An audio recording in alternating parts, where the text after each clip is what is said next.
સાથીઓ, ગુજરાતની જનતાનો ભારતીય જનતા પાર્ટી માટે એક અનેરો પ્રેમ છે,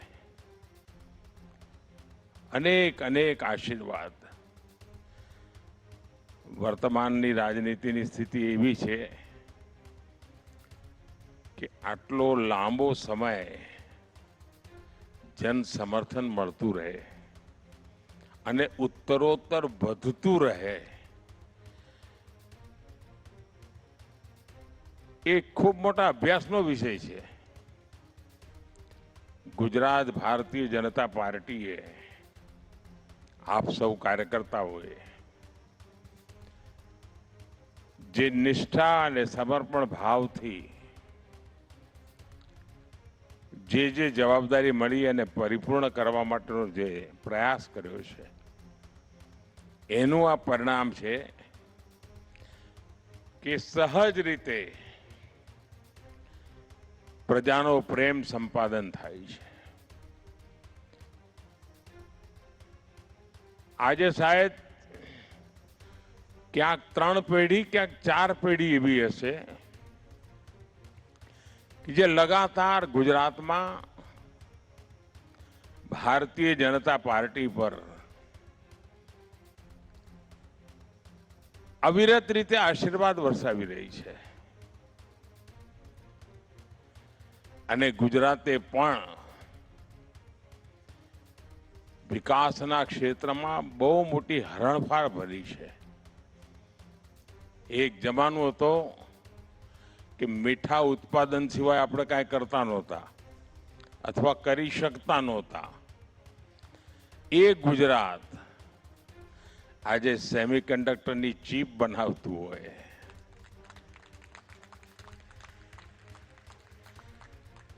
એ ગુજરાત આજે મેટ્રોના કોચીજ બનાવતું હોય, એ ગુજરાત જે આધુનિક રેલવેના એન્જિન બનાવતું હોય, એ ગુજરાત જે આજે વિમાન બનાવવાની તૈયારીઓમાં પડ્યું હોય, એક ઘટના તરફ જોઈએ તો આપણને લાગે કે કેટલા ઝડપથી સર્વાંગીણ વિકાસ તરફ આપણે વળી રહ્યા છીએ. અને દુનિયા જ્યારે આજે પર્યાવરણની ચિંતા કરે છે, આપણા દેશમાં ગુજરાત પહેલું રાજ્ય હતું જેણે ક્લાઇમેટ ડિપાર્ટમેન્ટ મિનિસ્ટ્રી બનાવી હતી અને દુનિયામાં આપણી ચોથી સરકાર હતી કે જેણે ક્લાઇમેટ મિનિસ્ટ્રી બનાવી હતી. અને ત્યારે કોઈને કલ્પના પણ નહોતી કે આટલી મોટી સૌર ઉર્જા, સૂર્ય શક્તિ, રિન્યુએબલ એનર્જી, એનું ગુજરાત મોટું કેપિટલ બની જશે. અને દેશમાં જે મોટી ક્રાંતિ થઈ રહી છે એમાં ગુજરાતે બહુ મોટી લીડ લીધી છે, ગુજરાતે મોટું કોન્ટ્રીબ્યુશન કર્યું છે. અને આવા ગૌરવભરી ગાથા ગયા 20-25 વર્ષમાં લખાણી છે. ગુજરાતીઓનો પુરુષાર્થ, એને જો અવસર મળે તો કેટલી મોટી ઊંચાઈઓને પ્રાપ્ત કરી શકે છે, એનું આ ઉદાહરણ છે. અને એના જ કારણે ગુજરાતની આવનારી પેઢીઓ છે એ પણ આટલો જ પ્રેમ ગુજરાત ભાજપ માટે વરસાવશે એવી મને શ્રદ્ધા છે.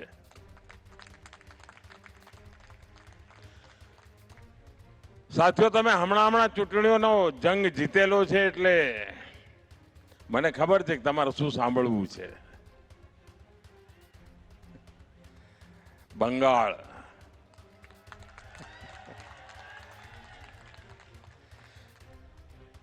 સાથીઓ, ચૂંટણીઓ તો કેટલીય લડ્યા અને કેટલીય ચૂંટણીઓ જીત્યા.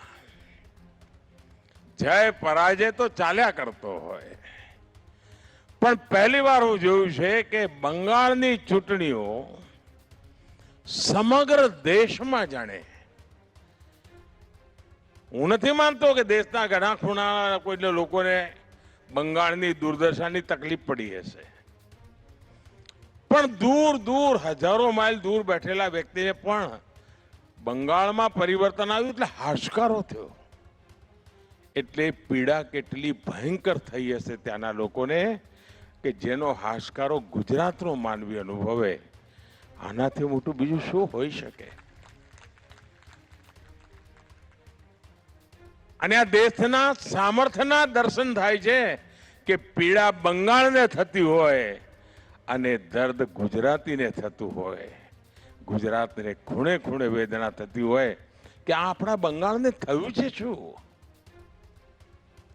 અને ત્યાં તો કલ્પના બહારનો એક હાશકારો અનુભવાય, જાણે જાણે બહુ મોટી બેડીઓમાંથી લોકો મુક્ત થયા હોય એવો ભાવ જોવા મળે આપણે. લોકોની આંખમાં હર્ષના આંસુ સુકાતા નથી. ચૂંટણીઓમાં કેટલાય પરિણામો જોયા છે ભાઈઓ, પણ ચૂંટણી પરિણામના આવો પ્રભાવ કદાચ મેં પહેલી વાર અનુભવ્યો છે આટલા વર્ષના રાજનીતિક જીવનમાં. આવી અનુભૂતિ પહેલી વાર થઈ છે. અને ત્યારે મનને એમ થાય છે કે આપણે કેટલું મોટું કામ કર્યું છે. ભારતીય જનતા પાર્ટીના કાર્યકર્તાઓ 300 કરતા વધારે કાર્યકર્તાઓ બલિદાન આપ્યા છે દોસ્તો બંગાળમાં. અને ત્યારે એક સંકલ્પ સિદ્ધિમાં પરિવર્તિત થયું છે. અને મને પૂરો વિશ્વાસ છે સાથીઓ કે ભારતીય જનતા પાર્ટી ગવર્નન્સના જે મોડેલને લઈને ચાલી રહી છે, લોક કલ્યાણના જે કામોને લઈને ચાલી રહી છે, એના પરિણામ સ્વરૂપે બંગાળ પણ ગયા 50 વર્ષનો જે ખાડો છે, ખાડો નાનો નથી દોસ્તો, એ ખાડાની ભરપાઈ કરીને બંગાળને દોડતું કરવાનું કામ ભારતીય જનતા પાર્ટી અવશ્ય કરશે એવો મને પૂરો વિશ્વાસ છે. સાથીઓ, દેશમાંથી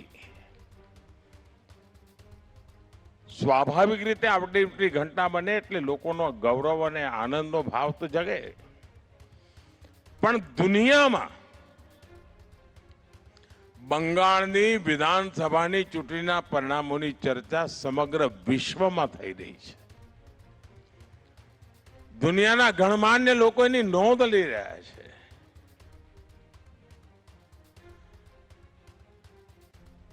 અને એ પણ નક્કી થયું છે કે જે લોકો નકારાત્મકતાને વળેલા છે, જેમની પાસે દેશને આપવા માટે કોઈ વિઝન નથી, છાસવારે નવી નવી ગાળો શોધી કાઢવી અને બોલ્યા કરવું. યુગ બદલાઈ ચૂક્યો છે.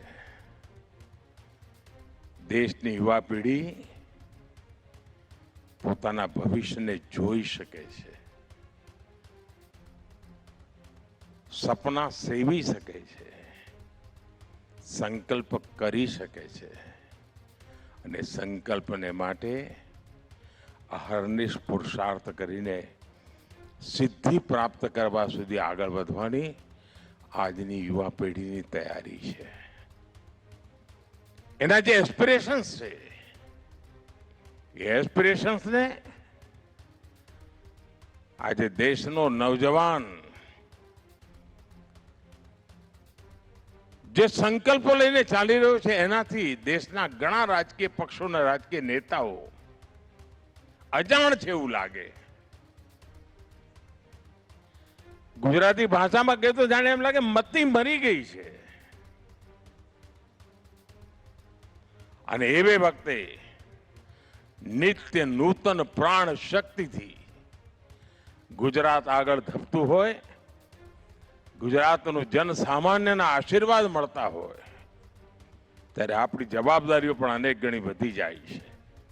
અને મને પૂરો ભરોસો છે, ગુજરાતની ટીમ પર ભરોસો છે કે જનતા જનાર્દનની આશા આકાંક્ષાની પરિપૂર્તિમાં કોઈ કચાશ રહેવા નહીં દે. સાથીઓ, આવતીકાલે સોમનાથ, થોડા સમય પહેલા પણ હું સોમનાથ આવ્યો હતો. સોમનાથના વિનાશના 1000 વર્ષ, એ વેદનાને ફરી એકવાર યાદ કરવાની જરૂર હતી અને વેદનાની અંદર સમાયેલી વીરતાને પણ યાદ કરવાની હતી કે કેટલી વાર સોમનાથ તોડ્યું. અને આવતીકાલે આજથી 75 વર્ષ પહેલા સરદાર સાહેબે જે સપનું જોયું, જે સંકલ્પ કર્યો હતો, આજથી 75 વર્ષ પહેલા સોમનાથ મંદિરમાં પુનઃ પ્રાણ પ્રતિષ્ઠા થઈ હતી. ડોક્ટર રાજેન્દ્ર બાબુ આવ્યા હતા. અનેક અવરોધો અને વિરોધો વચ્ચે આવ્યા હતા, ગમા અણગમા વચ્ચે આવ્યા હતા, પણ વિરાસતના મહાત્માને સમજતા હતા, દેશની જડોને જાણતા હતા. અને એટલા માટે રાજેન્દ્ર બાબુએ કોઈની પણ વાત માન્યા વગર સોમનાથ પધાર્યા હતા. એને આવતીકાલે 75 વર્ષ થઈ રહ્યા છે. એ ગૌરવ ભરી પળને ફરી એકવાર એ વિરાસતનું સન્માન કરવા માટે આવતીકાલે સોમનાથમાં ભવ્ય કાર્યક્રમ થઈ રહ્યો છે. અને દેશભરના લોકોને આપણી આ વિરાસત માટે ગૌરવ થાય અને એના માટે નિરંતર પ્રયાસ થાય. અને વિરાસત એક નહીં, અનેકવિધ ગુલામીના કાળખંડમાં જેટલું જેટલું સહન કર્યું છે ને, એ બધાની સામે ગૌરવથી ઉભા થઈ ગયા. આજે 10મી મે નું પણ મહત્વ ભારતની આઝાદીના આંદોલનમાં ઓછું નથી. 1857ની પહેલી ક્રાંતિ, સ્વાતંત્ર્ય સંગ્રામનું યુગલ 1857માં 10મી મે ના દિવસે, અને એવી પળે જામનગરની ધરતી પર તમને બધાને મળવાનું થાય ત્યારે સ્વાભાવિક ગૌરવ થાય છે. દોસ્તો, આ જ પ્રકારની તમામ અપડેટ જોવા માટે ન્યૂઝરૂમ ગુજરાતને લાઇક, શેર અને સબસ્ક્રાઇબ કરવાનું ભૂલતા નહીં.